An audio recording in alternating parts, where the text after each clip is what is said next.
নমস্কার বন্ধুরা, দেখো আজকে আমি সজনে আলু মাছের রেসিপি নিয়ে এসেছি। তো মাছটা ভালো করে আমি কেটে ধুয়ে লবণ হলুদ মেখে তেল গরম করে মাছটাকে ভেজে নিয়েছি। ভাজা হয়ে গিয়েছে।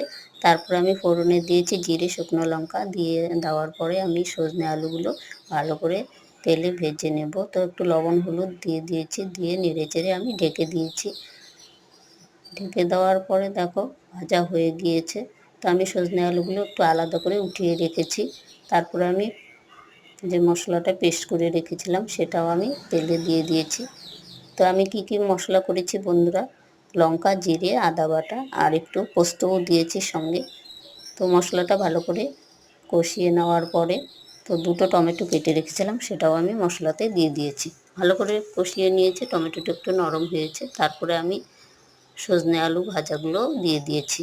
দেওয়ার পরে দেখো নেড়ে চেড়ে, তো একই রকম মাছ ঝোল খেতে তো ভালো লাগে না, তাই একটু আলাদা করে রান্না করেছি।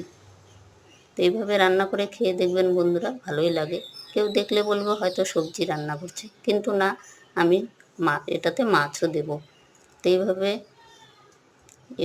হয়ে গিয়েছে, একটু ঝোল দিয়ে দিয়েছি। ঝোল দেওয়ার পরে দেখো ঝোলটা ফুটে এসেছে। তারপর আমি ভাজা মাছটা ঝোলে দিয়ে দিয়েছি। একটু ফুটে এসেছে, দেখো মাছটা হয়ে গিয়েছে।